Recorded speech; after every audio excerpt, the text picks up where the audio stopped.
ये एमसीक्यूज भी paper point of view से बहुत इंपॉर्टेंट है, तो हम इसको डिस्कस कर रहे हैं। ये बेसिकली आर्रहनीयस इक्वेशन का कर्व जो है, जो हमारी बुक में गिवन है बोल्ट्जमैन कांस्टेंट के नाम से, और इसमें आर्रहनीयस इक्वेशन होती है k इज इक्वल टू ए ई की power minus A upon R T. के जो होता है वो रेट कांस्टेंट होता है, ए जो होता है वो आर्रहनीयस कांस्टेंट है, ई एक्सपोनेंशियल हम इसको कहते हैं, ये जो होता है वो हमारे पास एक्टिवेशन एनर्जी है, आर जर्नल गैस कांस्टेंट है, और टी जो है वो टेम्परेचर है। सही है। यहाँ पे लिखा हुआ plot of Arrhenius equation for the thermal decomposition of N2O5। N2O5 की थर्मल डिकम्पोजिशन हो रही है और इसका ये प्लॉट यानी कि इसका ये ग्राफ गिवन है, और हमें पता है कि ये नेगेटिव साइन इस वजह से दी हुई है कि ये हमारे पास एक्सोथर्मिक रिएक्शन है। If the slope of the plot is minus 2000 kelvin, यानी कि स्लोप जो है वो हमारे पास ये है, और यूनिवर्सल गैस कांस्टेंट की वैल्यू जूल पर केल्विन पर मोल ये है। द एनर्जी ऑफ एक्टिवेशन यानी कि ई है, हमें मालूम करना है। सही है। तो याद रखें, जब हम इसमें मैथमेटिकल एक्सप्रेशन या हम इसमें मैथमेटिकल फंक्शन लगाते हैं, तो ये वाली जो हमारे पास रेट कांस्टेंट की एक्सप्रेशन है, आर्रहनीयस एक्सप्रेशन है, ये हमारे पास इसमें कन्वर्ट हो जाती है ln k is equals to minus E A upon R 1/t plus ln a। सही है। ये इसमें हमें लॉग फंक्शन लगाते हैं और ये फिर इसमें ट्रांसफॉर्म हो जाती है, तो ये हमारे पास लीनियर लाइन की इक्वेशन बन जाती है, लीनियर कर्व बनता है ये हमारे पास।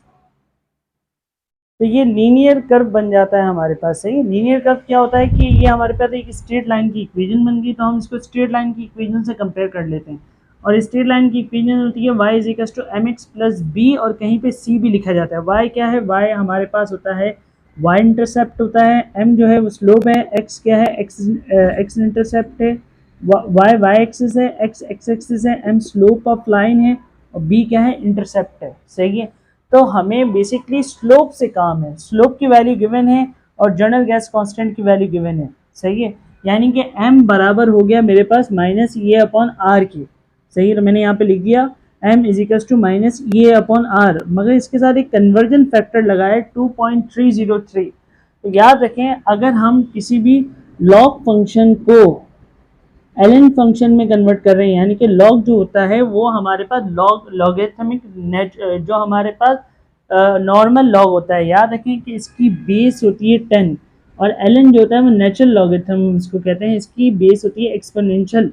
अगर लॉग को ln में कन्वर्ट करें तो हमारे पास यहाँ पे कन्वर्जन फैक्टर आ जाए 2.303, तो इस वजह से यहाँ पे 2.303 हमने लिखा है। अब हमारे पास slope of the line given है, स्लोप ऑफ द लाइन है हमारे पास माइनस 200 केल्विन। सही है। तो स्लोप की वैल्यू है माइनस 2000 केल्विन। सही है।